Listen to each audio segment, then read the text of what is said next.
I'm now going to just basically start the winding up of this conference, which has been absolutely amazing, really, really interesting. I'm going to start with Taleb, please, Taleb. Would you perhaps tell me and tell us what your takeaway points are from this conference and how you hope the future will pan out? Thank you so much, Rajan. You've done a great job, all of us. I think it's been a great, great day. I know many of you have been sitting there for a long time, but it was worth it. Believe me, it was. I want to take 2 steps backwards a little bit, if you don't mind. Not going to talk just about tourism. I'll talk about the whole issue of Corona. What has it done to our world? Because I think what Edelman and McKinsey did, it's a very, very important job, especially Edelman when you talk about trust.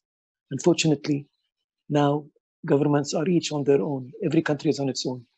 We're starting our bottom-up approach to try to rebuild the international system, because the world cannot live without an international system. But the current state of affairs of the world is not really working anymore. I completely believe that the new world is going to be different. It's going to be better, fairer. Now, look at what's happening in the United States and in Europe. This system that is now called the capitalist system, for all what that may mean, is now in a crisis, truly. I think what happened with George Floyd is not a coincidence. The fact that it coincided with Corona is opening up so many wounds. So basically, the world system is being uncovered. That's what's happening in the world today. I completely believe in this. Now, Korea, on the other hand, did a great job. And I see the sign behind Madame Do saying, "Good job, Korea." I completely agree with that. Why? Because the Koreans have been serious about their lives before. So what I'm saying is not just an issue of tourism. It's an issue of how you see life altogether. You can't have double standards in this world. That's what this world is all about now. So the old system is falling apart. Now, I don't want to be the pessimist here at all. I'm a very optimist person. I think things will get worse before they get better, for sure. They will get better. They will get much, much better. Now, why am I saying this? Because the issue of trust is a very, very important and crucial issue. Now, how do we connect that with tourism? You know, remember the ashes, Icelandic ashes a few years ago, when the world stopped traveling, airlines stopped traveling in Europe. That did not just limit itself to Europe, it affected the whole world. Today, we have 10 times more than the Icelandic ashes. The world has not woke up yet to the impact of that on its lives. I think this has been an advantage because for the first time, there's an acknowledgement of travel and tourism as an industry in the whole world. Governments and politicians, everybody's talking about travel and tourism now. Travel has become a very important aspect of our lives because we've been hitting it. You only take value of things and you're deprived of them. Now, it's a battle that I have been fighting for a long period of time. The recognition of travel and tourism as an industry has been very, very important. It has not been yet recognized. I think this will put it back on track now. That's number one. But number two, which is even more important, is the fact that when each country works alone now, countries are left on their own to make bilateral agreements. These bilateral agreements will eventually build a system that would create the new world order. I completely believe that's the case. Now, to go back to travel and tourism, we've been talking about how much impact tourism has been doing on this world. Nobody felt it until now. So it's one good thing that came out of this crisis. The second good thing is the domestic tourism that many of you have been talking about. The domestic tourism is much more than just people traveling to try and create some economy. Actually, if you think about it, domestic travel does not bring in hard currency, it does not help in the balance of trade, but it does keep facilities open, it does keep jobs open, it does create an impact. But the more important part of the economic part is the political part. Travel inside your country, you love your country more. You have not been traveling inside our countries, not the developing countries at least. The developing world, United States and Europe, 70% of the travel is domestic. In developing countries, it's no more than 10, 15, 20% at best.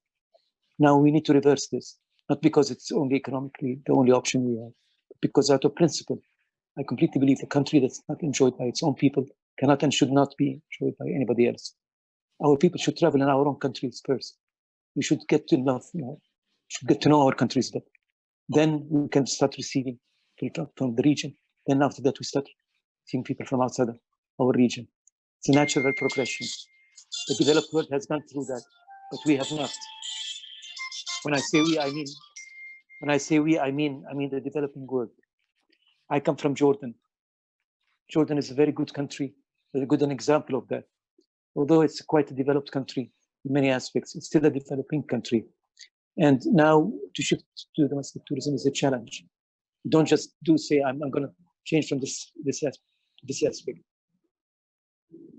Getting into domestic tourism means a completely new set of mind, changing set of minds. Yesterday, I was with the African Tourism Board discussing the issue of domestic tourism in Africa. And somebody called Mary, a fine lady, presented a paper on that. She said, look, when you speak to our young people, you don't speak to them in English, you speak to them in their own language.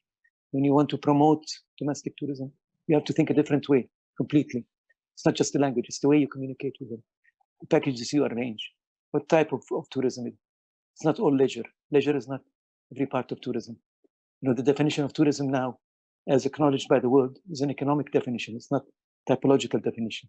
In other words, if you travel from one place to another, spend the night at least, 24 hours, you spend money that you did not earn in the place where you're visiting, you're a tourist, regardless of who you are, what you're doing. You can go for medical tourism, you can go for educational tourism, go for business tourism, go for sports tourism, you can go for visiting friends and relatives, mice, that's all kinds of tourism is there. It's not just leisure, although we're concentrating so much on leisure nowadays, simply because that's what the Europeans are looking for. I'm sorry, I can't open. Yeah, thank you so much. Good. Now, sorry. Yes, please. That's okay. I think we're being told to get to conclusion because we've actually overreached. But is Simon there? Yes, Simon is there. Excellent. Simon, yes. I wonder if you can tell us then about, well, to say some farewell words and tell us about WTM in November. Yeah, certainly. Before closing this incredible summit today, I would like to say a few words. During this difficult global crisis, the travel and tourism and hospitality industry has been hugely impacted, as we've heard today. And we know that we want to get back to business.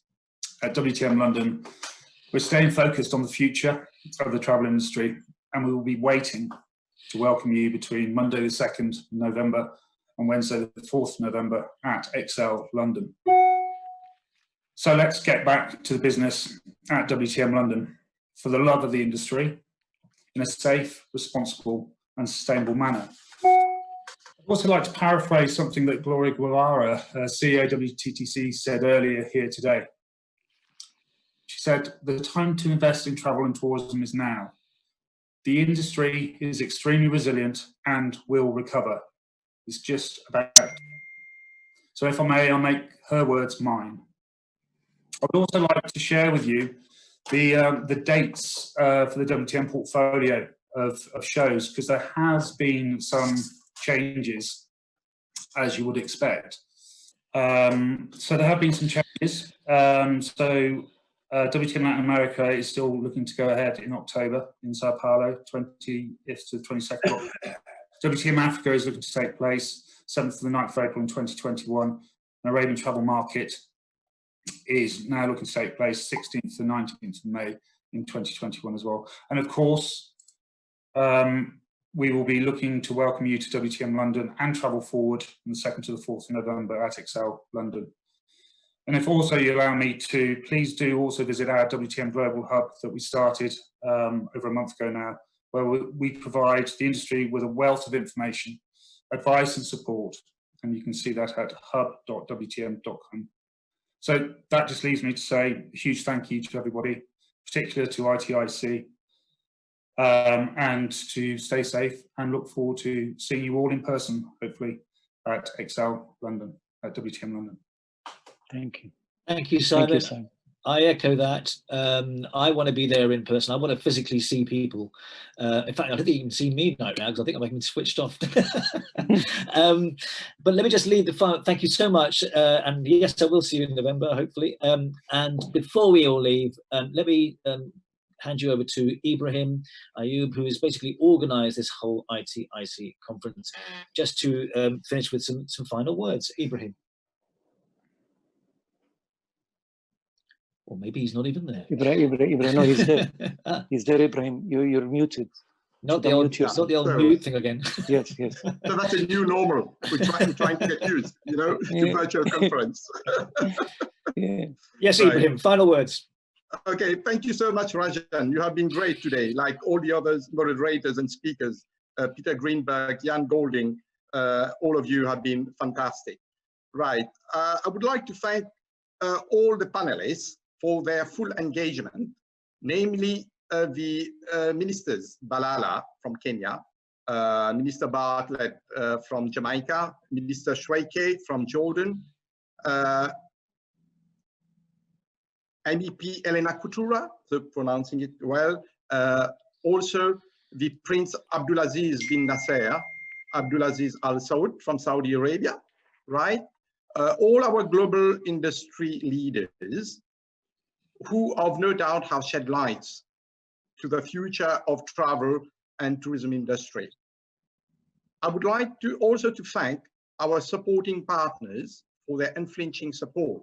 Gloria Guevara of WTTC, who has given great insight today. Alain Saint-Ange, president of ATB, and eventually the next president of Seychelles, right? Is running for presidency. The Resilience Council and Rebuilding Travel. Last but not least, my chairman, Dr. Taleb Rifai, the godfather of the global travel tourism industry, the board of directors of ITIC, Gerald Lawless, Philip Cash, Paul Hoskins, as well as my team of ITIC and Daiichi UK and Mauritius, and also Digital Events, who has been behind the scene, and my team to put up this summit successfully, right? Last but not least, to the fruitful partnership with WTM, which have worked out beautifully since last November. And also last week, we had a wonderful ATM virtual where we had a successful session with great speakers. We are also continuing this wonderful, like Simon said, this wonderful session, partnership with WTM, our next conference in London on the 30th and 31st October to continue this conversation for sustainable investment in travel and tourism post-COVID-19. But before that, we will hopefully be in Bulgaria in September for ITSC in Bulgaria for the whole Southeast Europe. Thank you so much, and stay positive and stay tuned. See you soon. Thank you. Thank you. Thank you very much. Thank you.